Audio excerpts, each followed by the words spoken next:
నమస్తే.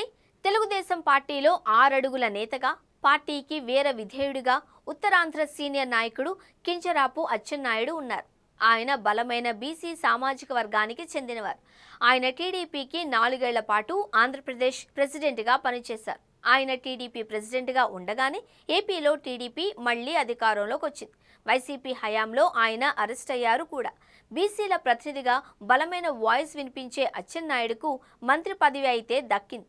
కూటమి కాకుండా 2014లో మాదిరిగా టీడీపీ సొంతంగా ప్రభుత్వం ఏర్పాటు చేసి ఉంటే అచ్చెన్నాయుడు ఉప ముఖ్యమంత్రి అయ్యేవారు అని కూడా ప్రచారంలో ఉన్నమాట.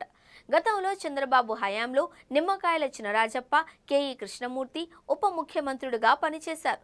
అలాగే బీసీ కోటాలో అచ్చెన్నకు ఉప ముఖ్యమంత్రి పదవి ఖాయంగా వస్తుంది అని అనుకున్నవారు ఉన్నారు. ప్రస్తుతం కూటమి ప్రభుత్వంలో మిత్రపక్షంగా ఉన్న జనసేన అధినేత పవన్ కి ఉప ముఖ్యమంత్రి పదవి దక్కింది.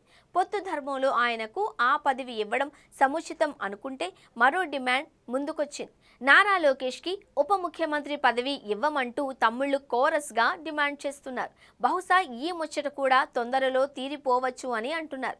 ఇంతకీ ఇద్దరేనా ఉప ముఖ్యమంత్రులు అన్నది ఇప్పుడు వస్తున్న మరో చర్చ. వైసీపీ హయాంలో 5గురు ఉప ముఖ్యమంత్రులు ఉన్నారు. ప్రాంతాల వారీగా, సామాజిక వర్గాల వారీగా ఈ పదవిని జగన్ పంచారు. అలా సమీకరణాలను చూసుకుంటే ఉత్తరాంధ్ర నుంచి బీసీ నేత అచ్చెన్నకు ఉప ముఖ్యమంత్రి హోదా ఎందుకు ఇవ్వకూడదు అన్నమాట కూడా వినిపిస్తోంది. ఉప ముఖ్యమంత్రి పదవి అన్నది రాజ్యాంగంలో లేనే లేదు. ముఖ్యమంత్రి తప్ప మిగిలిన వారంతా మంత్రులుగానే ఉంటారు. అయితే హోదా అని ఇస్తే బీసీల పార్టీగా తెలుగుదేశంలో ఒక బీసీకి ఈ పదవి ఇచ్చి న్యాయం చేస్తే బాగుంటుందేమో అని అంటున్నారు.